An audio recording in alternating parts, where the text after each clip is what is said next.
Took me drinking way too many times. That dirty old Nick boy took me drinking with the devil, drinking with the devil, drinking with the devil.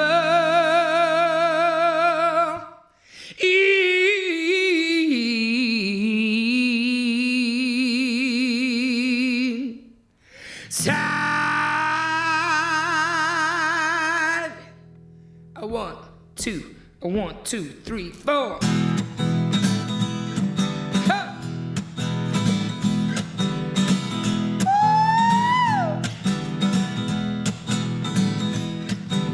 Being with you makes a day go by. Stay here with me till the drink goes dry.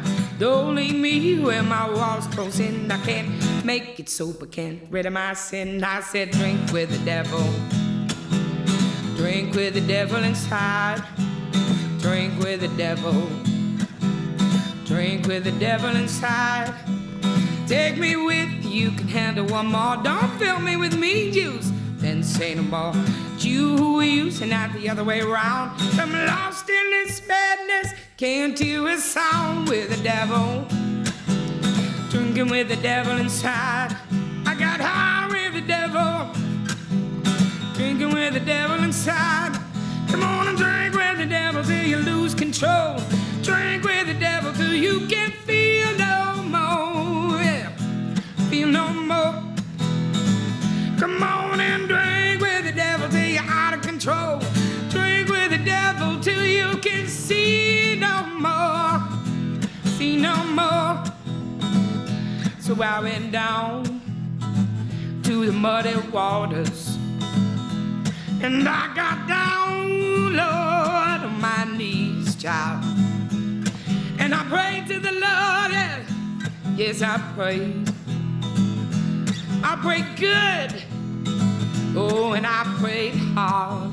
And the Lord, he said, child, you gotta work them blues. He said, child, you gotta sing them blues. He said, child, you gotta play them blues. Yeah. He said, child, yeah, you gotta just be you. Well, I doubt the dear devil will hear your plea, 'cause many a borrowed have fell on their knee. I ride on this boat and cover my eyes, swinging with the devil till I feel alive. I'm drinking with the devil, drinking with the devil inside. I got high with the devil, drinking with the devil inside. Come on and drink with the devil till you lose control. Drink with the devil till you can't feel no more. Feel no more. Come on and drink with the devil till you're out of control. Drink with the devil till you can see no more. See no more. Hey. So we go, a great song called Drink with the Devil, and I'm pleased to say Kaz Hawkins is with me in the studio. How are you? I'm good, darling. Thank you for having me. It's been a while. It has been years. Hasn't it? Yeah. The last time, of course, you had a full band with you. You were dressed up in the 1950s gear, and I believe, oh, that's gone now. It is. Well, we all got to grow up sometime, Robin, you know. But I'm loving the new me. I'm loving this reinvention, and I'm finally cool with me.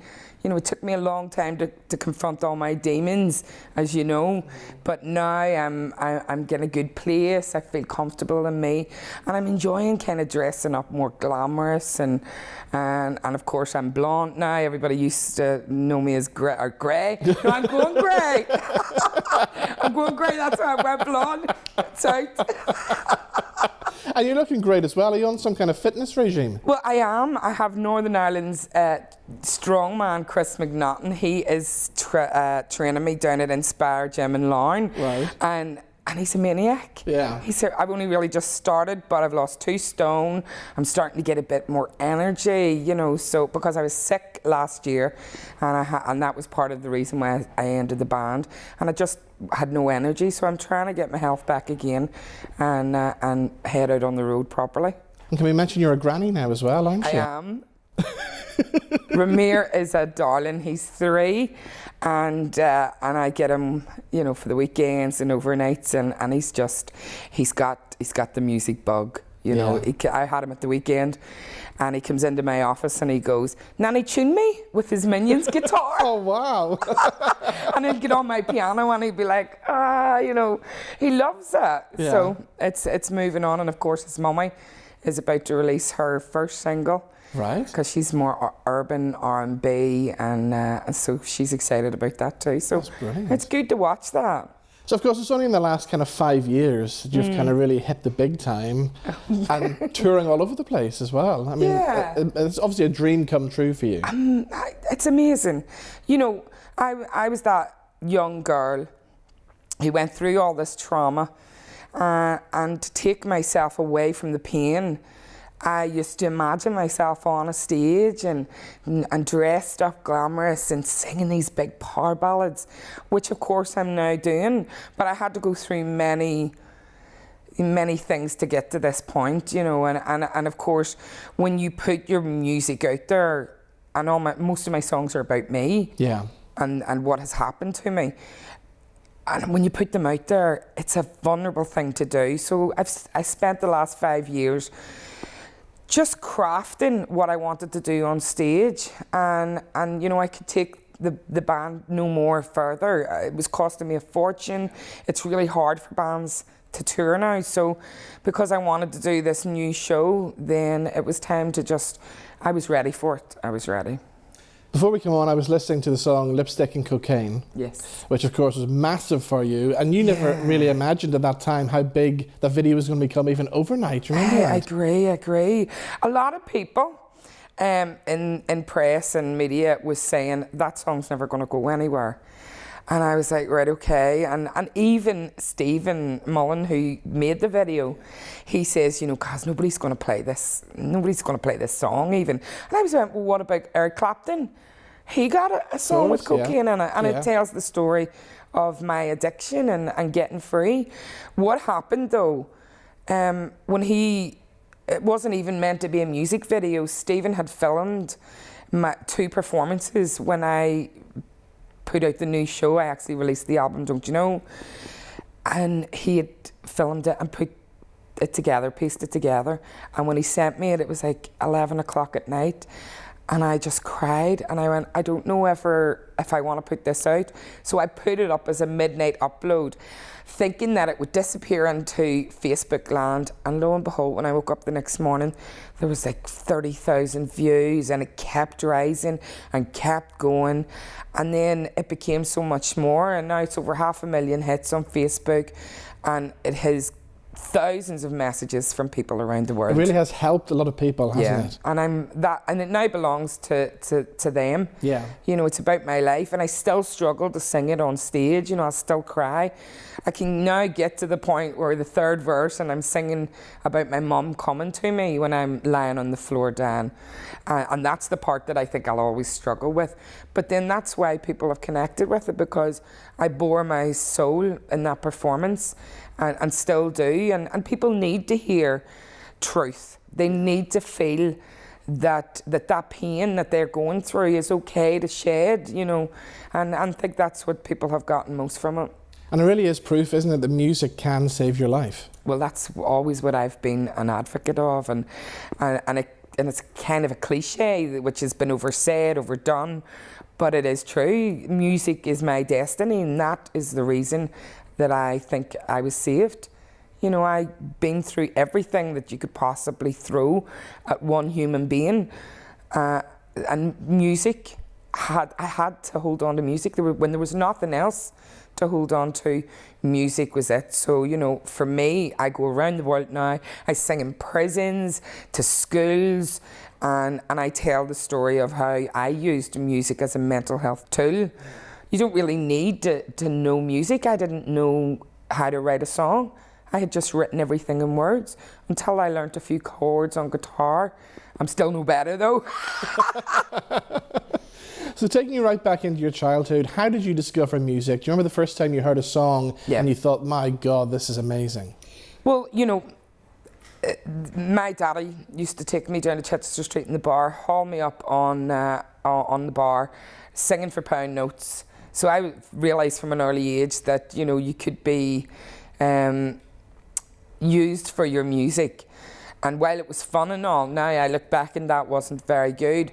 But I mean, I grew up at home listening to the likes of Eagles and as much as it was a horrible time, I had no childhood. I do remember those kind of the music that was around. But I then was getting drawn to the big female singers, you know, Aretha Franklin, Etta James. And I didn't actually know about Etta James until my granny kidnapped me out of school and took me to the King's Hall to audition for Opportunity Knocks. And Hugh Green had just finished, so I'm not that old. Okay, so it was Bob Monkhouse. Right, yeah. And I was in this big teal ball gown in King's Hall and singing Once I Had a Secret Love by Doris Day, which we'll say nothing about. And then the musical director who was playing the piano said to my granny, you need to let her listen to Etta James. Mm-hmm. And my granny got, I think it was on Carlin Music or something on the Craigie Road, and she got me a tape. And the first song I listened to was Etta James singing St. Louis Blues. Wow. That's when I fell in love with that whole growl, female wailing. And of course, W.C. Handy wrote it, so I think that's where I fell in love with the blues. I didn't realise until later on that it had affected me, and now I get to sing it on stage. Of course, yeah. And that, because I love that old underground blues, 1920s, 30s. Maybe some of it is risque. Yeah. And Northern Ireland ain't going to let me sing that stuff. So was your granny the big influence back then? Was she the one who was pushing you forward? Yeah, I think so. You know, she saw something in me, but of course, because... Was she musical herself? Well, she was a soprano. Right. Yeah, and but she was very, very church orientated, and my family was at one of the shows the other week, and we were all talking about how my granny lined us up in the pew, and we had to be very, very quiet because if we didn't, then we weren't getting our tube of Smarties after sacrament. It was brilliant. And so with that was instilled in us. But she used to lie me on my back and stand on my diaphragm. Wow. To make me learn how to use. So I think that's where I learned the power from. Yeah. Now it sounds like a lot of fun, but of course there was a dark side to your family life and your childhood as well, which horrendous for any child to go through. Yeah. Well, that's why I live my dream on stage now. You know, when I tell the story on stage of Soul Superstar, that's the song I wrote to my childhood self. And, you know, for years I thought she was so weak. And I was predestined. But when I was abused from the age of 4 by an uncle, you know, you're then in a world that is totally, you know, wrong, but you think it's normal because that's what you're groomed to thinking. And so I really didn't have a childhood. You know, there's fun moments that I can remember, but my mind for a long time blocked it out. So from the age of 4 is my earliest recollection to 12. Right. That whole period predestined me for failure in my adult life. Predestined me to be abused by men because this was what I thought I was worth.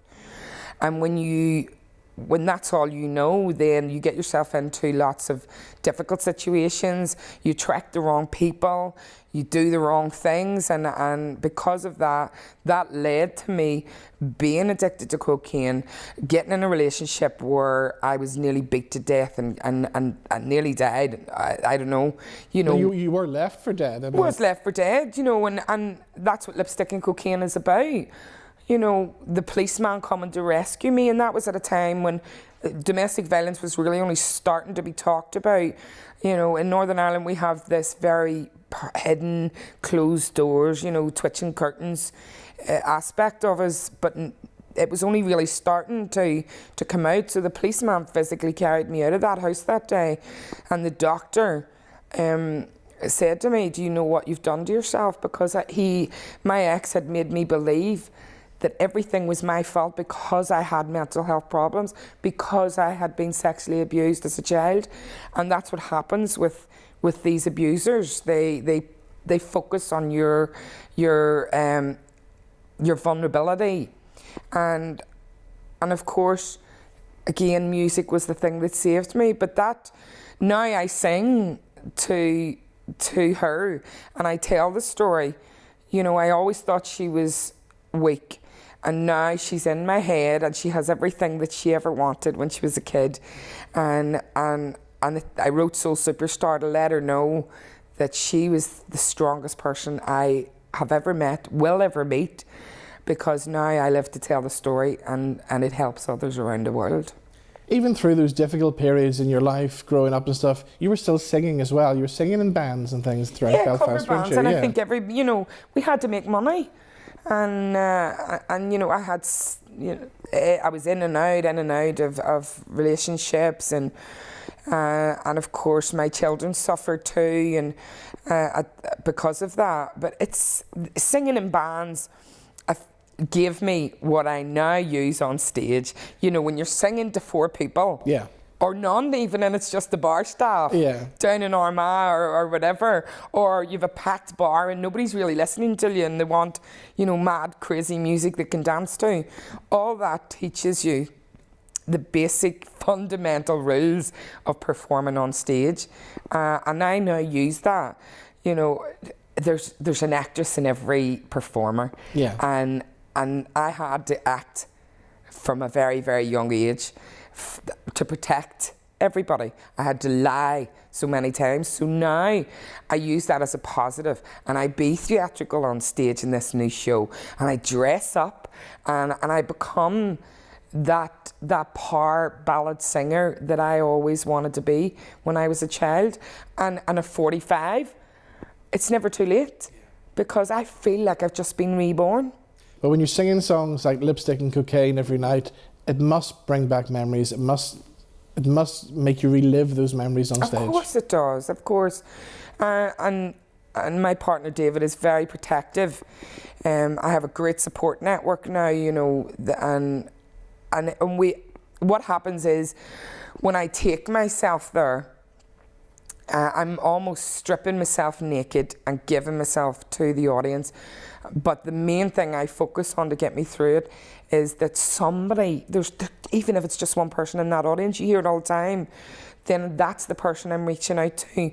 And each song represents a time or a trauma in my life. Don't get me wrong, there's fun in the show, and I'm the one that can take the mickey out of my story because it's my story. Yes, yeah. And you need something to flip the pain and the trauma, because as much as it's cathartic for the audience, I do get exhausted by when I'm signing CDs after. I'm physically, David sometimes has to literally carry me into the green room, but it's worth it.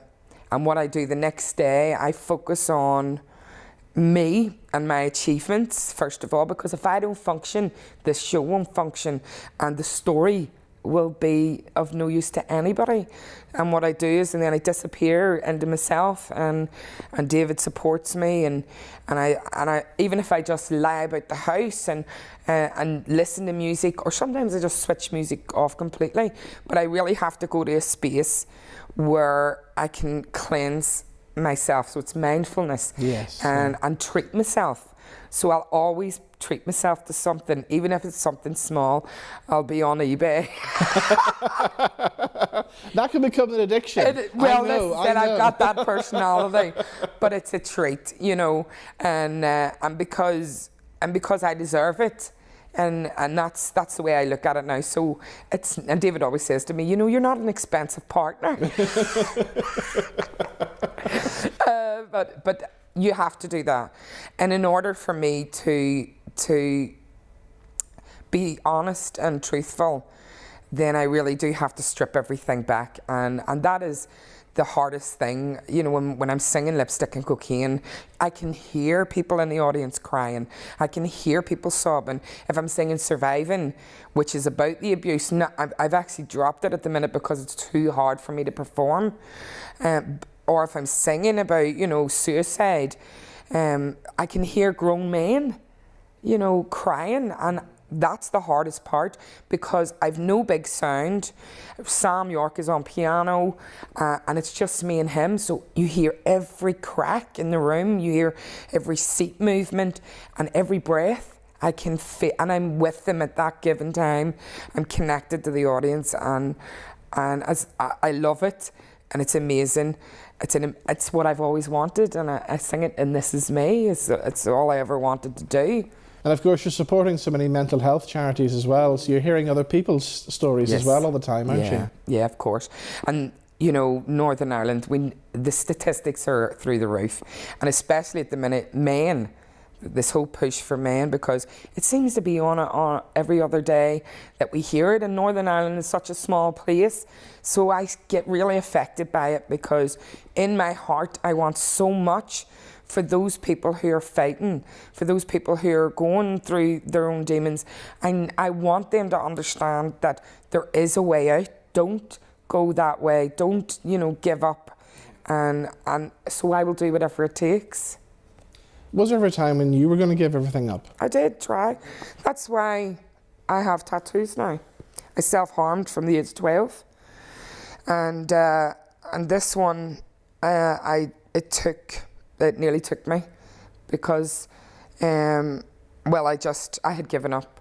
Yeah. And then this tree means the roots of my blood, you know, and they all lead to music. The roots of the tree all lead to music, and I now turn it into art because it was a constant reminder when I saw the scars, and that's what I try to do, replace all the pain and the trauma with art or creativity, and yeah.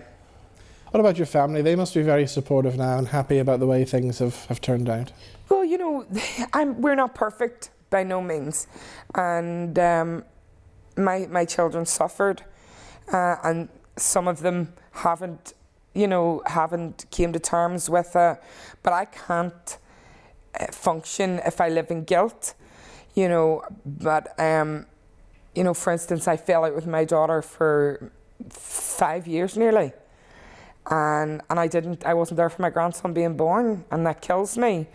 But I can't be guilty. All I can do now is make up the time, and that was because her and I are so very alike that we clashed. And now we have the most amazing relationship. And then my other daughter is away off in Wolverhampton in university, and I said to her, you know, because you love me is about her, and it has gone viral on YouTube, and it's about them living their dreams out, and they're okay. Yeah. And if you're just okay and getting by, and they're following the dreams, and that's what I'm proud of. You know, they gave me a second chance to be a mother. Now, the latest album you brought out was on vinyl. Yes, well, it's a collection of all the albums. So it was really demand. I mean, I had no intention of releasing in vinyl, and people, this whole new vibe is coming out. The people are returning to vinyl. So I says, right, okay, let's do this. So I picked a couple of songs from each of them, and it's gone crazy. People are loving it. Brilliant. Yeah. And can people get that by going on your website? Or, yes, KazHawkins.com. We plug. Great stuff. What's the rest of the year got in store for you now? Well, I'm taking things easy this year. Well, I say it's taking it easy, but everybody else is like, Kaz, that's crazy. I have a few French dates. I'd made my French debut in March, which went ballistic. So I'm looking forward to Cognac, where Beth Ditto, Santana, I'm playing, well, not on stage with them, but, you know, it's the same festival, so it's all right. And then Le Bout in France in August, and I have a UK tour in September, and I'm working on the second part of the year for an Irish tour. So. Well, you do one more song before you go. I will, of course. What are you going to do this time? I'm going to do Because You Love Me. What's the story behind that? Well, I wrote it for Avril, my daughter, because she was going off to uni, and she was like, "Mum, I really don't want to go. I don't want to go. You know, I don't know if I can do this." I says, "Honey, this is your time. You have to go and follow your dreams." She wants to do, you know, conservation, wildlife, and now she's getting to go to Africa in July and study baboons of all things. But that's her dream, and I remember her. She was so frightened about going, and she says, "I wish you could come with me." And I was like, "Honey, I can't go. You know, but you gotta go. You know, don't say no just because you love me." And I wrote that for her as a letter. And then it went ballistic too, and I get tagged on Instagram now, and these people in Cyprus or Kazakhstan and all this modern contemporary dance, and they're using this song, which is absolutely beautiful. So, Because You Love Me. Kaz, thank you so much for joining us, and thank you for being so open and honest with us as well. No, my pleasure. Thank you so much. So here we go, performing Because You Love Me. One more time, here's Kaz Hawkins.